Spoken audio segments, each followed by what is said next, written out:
देवेंद्र फडणवीस नव्हे तर महिला नेत्याला मुख्यमंत्री करा अशी मागणी सध्या होत आहे। या मागणीने महाराष्ट्रातील सगळे राजकीय विश्लेषकांच्या भुवया उंचावताना दिसत आहेत। महाराष्ट्रात नवं सरकार स्थापन होणार आहे। महायुती सरकारमध्ये मुख्यमंत्री कोण असणार याबाबत चर्चा सध्या सुरू आहे।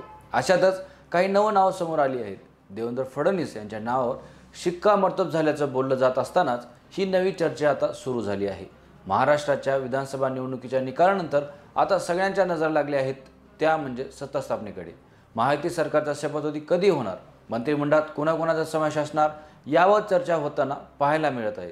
तसंच महाराष्ट्राच्या मुख्यमंत्रीपदी कुणाची वर्णी लागणार याकडेही सगळ्यांचंच लक्ष लागून आहे। एकनाथ शिंदे हे मुख्यमंत्रीपदासाठी आग्रही दिसत आहेत, तर दिल्ली दरबारी देवेंद्र फडणवीस यांच्या नावावर शिक्कामोर्तब झाल्याची सध्या माहिती मिळत आहे। अशातच भाजपच्या महिला नेत्याला मुख्यमंत्री करा अशी मागणी झाल्याने सर्वांच्या भुवया उंचावल्या आहेत। ही मागणी केली आहे ओबीसी आरक्षण बचाव समितीच्या नेत्यांनी। ओबीसी आरक्षण बचाव समितीचे नेते मंगेश ससाने यांनी ही मागणी केली असल्याचं सध्या माहिती मिळते। ओबीसीना विरोध करणारा मुख्यमंत्री आम्हाला नको आहे। मनोज जरांगे पाटलांचा खुपटा ओबीसीने उपटून टाकला आहे। महायुतीसाठी ओबीसी समाज सध्या निर्णायक ठरला आहे। ओबीसी समाजाला मुख्यमंत्रीपद द्यावं असं ससाने यांनी मागितलं आहे। ससाने म्हणतात छगन भुजबळ किंवा पंकजा मुंडे यांना मुख्यमंत्री करा अशी त्यांनी मागणी लावून धरली आहे। अन्यथा उद्या येणाऱ्या स्थानिक स्वराज्य संस्थांच्या निवडणुकीत महायुतीला फटका बसू शकतो असेही त्यांनी या ठिकाणी इशारा दिला आहे। आम्हाला वाटत नाही लक्ष्मण हाके यांना कॅबिनेट मंत्रिपद मिळेल, भेटलं तर स्वागत आहे असंही मंगेश ससाने यावेळी म्हटले आहेत। महाराष्ट्राच्या मुख्यमंत्रीपदाबाबत राज्यात सध्या चर्चा पाहायला मिळत आहे। देवेंद्र फडणवीस यांच्या नावावर शिक्कामोर्तब झाल्याची सध्या माहिती सूत्रांकडून मिळत आहे। लवकरच महायुती सरकारचा शपथविधी होणार असल्याची सध्या चिन्ह दिसत आहेत।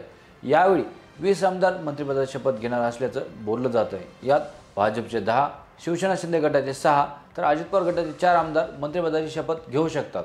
एकनाथ शिंदे यांच्या नेतृत्वात निवडणूक लढली असल्याने शिवसेना शिंदे गटाला मुख्यमंत्रीपदाची अपेक्षा राहणारच। एकनाथ शिंदे हेच पुन्हा मुख्यमंत्री व्हावेत म्हणून शिंदे गट आग्रही दिसत आहे।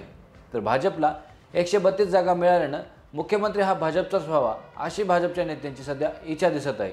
त्यामुळे आता महाराष्ट्राचे पुढचे मुख्यमंत्री कोण असणार आहेत याकडे सर्वच राजकीय पक्षांचे, पदाधिकाऱ्यांचे आणि सर्व जनतेचे लक्ष लागून राहिले आहे। आपल्याला काय वाटतं, महाराष्ट्राचा मुख्यमंत्री आपल्याला कुणाला पाहायला आवडेल नक्की कमेंट करून कळवा। राजमुद्रा न्यूजलँड एक सर्वे घेतलाय, त्यामध्ये आपण बघितलं की एकनाथ शिंदे आघाडीवर आहेत, तर 2 नंबरला देवेंद्र फडणवीस आहेत, तर 3 नंबरला अजित पवार मुख्यमंत्री पदासाठी दिसत आहेत।